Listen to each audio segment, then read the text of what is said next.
Le Barça change d'avis concernant le sauveur Ferran Torres.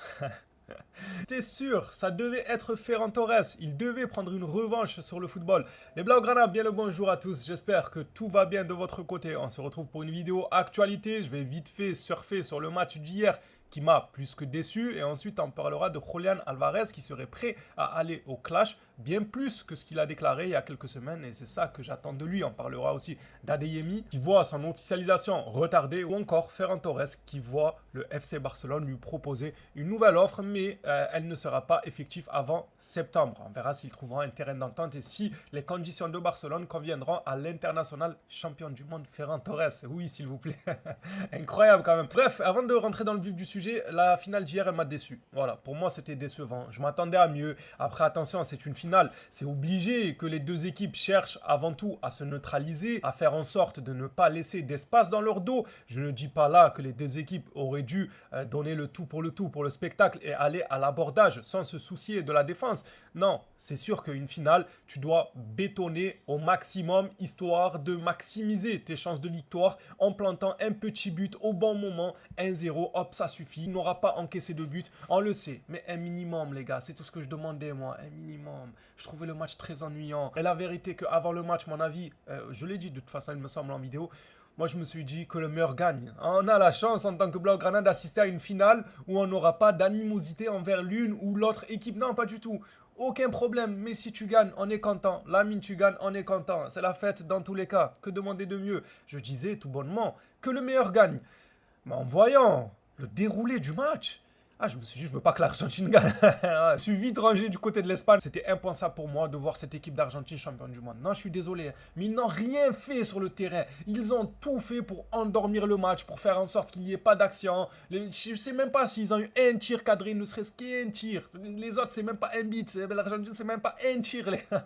C'est un truc de fou quand même. On va la remixer, la rêve de même pas un beat, même pas un beat. Là, c'est même pas un tir cadré, même pas un tir cadré avec les Argentins. C'était tellement nul ce qu'ils ont proposé que je suis désolé, j'ai dû retourner ma veste en plein match en me disant non, non, c'est pas que le meilleur gagne, c'est que l'Espagne aille gagner. Parce que c'était les seuls à tenter sans non plus être flamboyant. Attention, ce n'était pas une grande Espagne non plus, mais c'était quand même mieux que l'Argentine. Pour moi, le spectacle n'était pas digne d'une finale. Voilà, il n'était pas au rendez-vous. Surtout si on s'amusait à comparer à l'avant-dernière, du coup, finale de Coupe du Monde.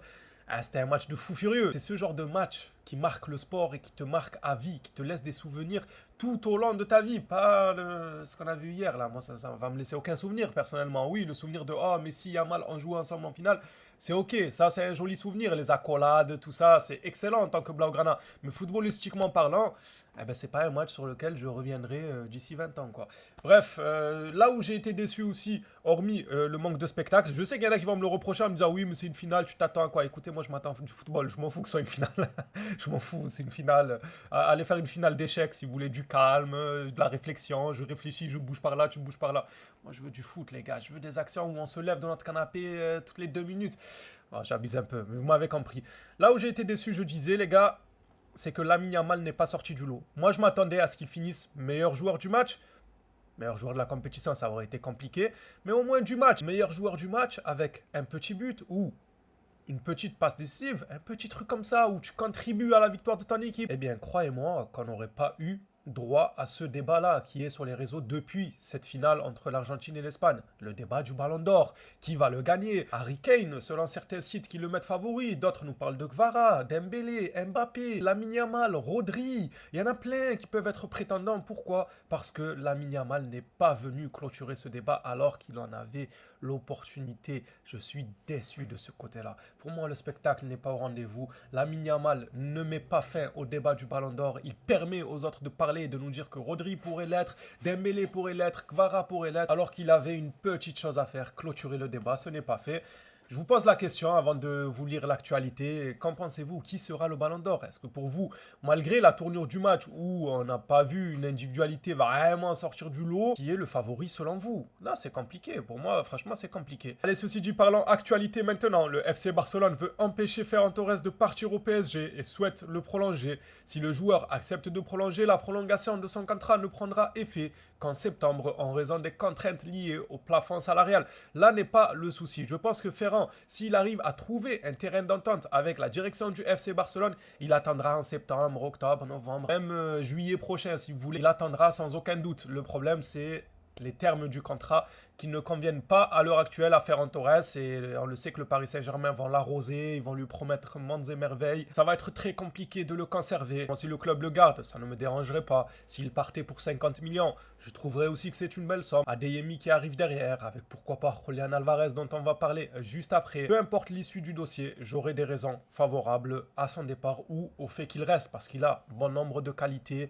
Faut arrêter de le rabaisser juste parce qu'on a un agenda envers lui. Non, non, non, faut dire ce qui est. Ferran Torres a une certaine utilité dans ce Barça-là, sans non plus être le titulaire indiscutable. À chaque fois que je parle de Ferran, on me dit oui, mais il n'a pas le niveau pour jouer au Barça titulaire.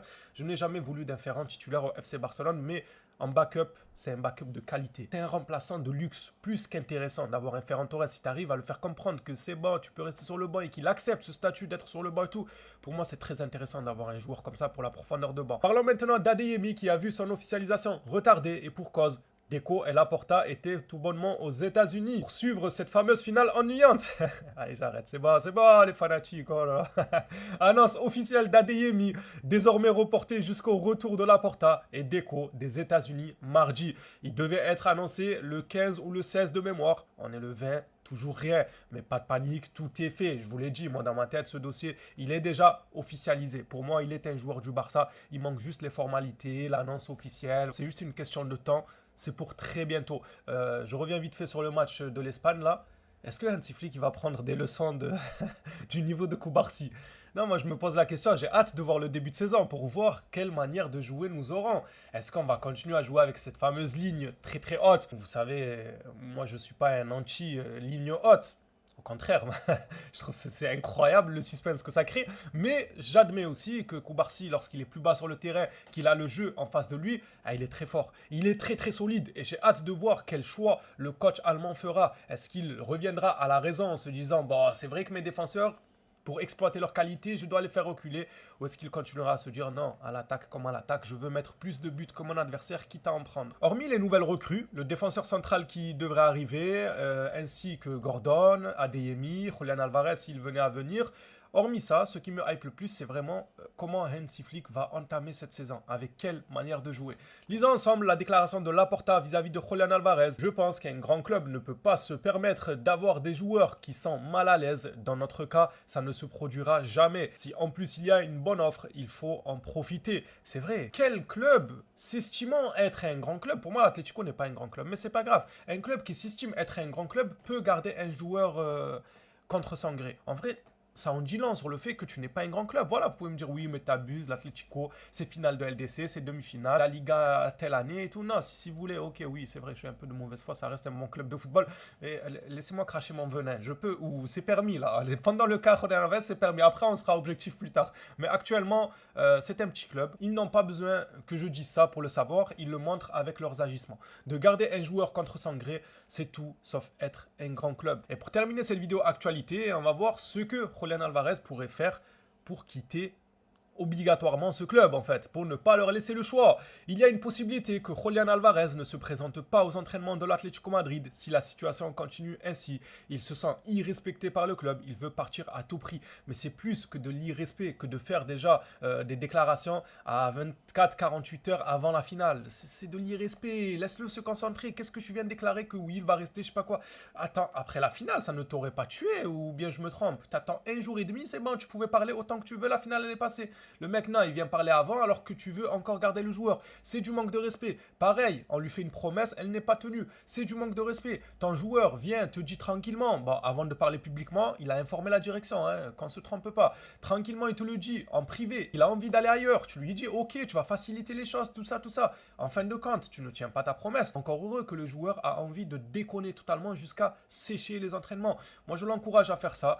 Il doit rattraper l'erreur qu'il a commise de ses propres mains en allant à l'Atlético Madrid. C'est à lui de réparer ça. Nous, au Barça, on ne peut pas réparer l'irréparable. C'est à lui et seulement à lui de trouver la solution à ce bourbier. Julián Alvarez devrait donc, selon certains médias, sécher les entraînements. Je l'encourage grandement à faire ça. C'est la seule solution. T'en fais pas, Julián. Tu as des avocats, tu as de l'argent. Donc, s'il faut aller en justice contre l'Atlético Madrid, n'hésite pas à y aller. Bon, tu vas perdre. Tu vas perdre parce que tu es totalement en tort. Tu t'es foutu dans ce bourbier tout seul. Tu as un contrat, c'est tes employeurs. Tu vas perdre, mais vas-y quand même, on veut le divertissement, on veut que tu pourrisses la vie des clochardos là. Plus sérieusement les gars, c'est dommage que ça en arrive à là, mais il le faut. Quand il le faut et qu'il n'y a pas d'autre solution, eh bien la méthode forte doit être utilisée. Et il a très bien compris, Julián Alvarez. Les phénomènes, c'est déjà terminé pour cette vidéo actualité. Merci à tous ceux qui l'auront suivi jusqu'ici, qui mettent le like, qui s'abonnent, ça fait extrêmement plaisir. Donnez-moi vos retours un peu sur la finale d'hier. Avez-vous apprécié ce match? Un match où les deux équipes se sont neutralisées tout au long de la rencontre jusqu'à ce que Ferran Torres en décide autrement. Avez-vous aussi un favori pour le Ballon d'Or, objectivement parlant? Parce que oui, moi aussi, j'aimerais que ce soit Lamine Yamal, mais objectivement parlant, quand on voit les saisons, les trophées, les stats individuelles, tout ça, est-ce que vous avez un favori dans votre tête? Et ensuite, Julián Alvarez, est-ce que vous pensez qu'il ira au bout de ses idées et sécher les entraînements, ce qui serait incroyable, le divertissement prime? Ou vous pensez que c'est du bluff et qu'il va rester à Atlético Madrid sans faire trop de bruit? Les Blaugrana, hâte de lire tout ça dans l'espace commentaire. On s'attrape à la prochaine sur le Barça. D'ici là, prenez soin de vous les phénomènes.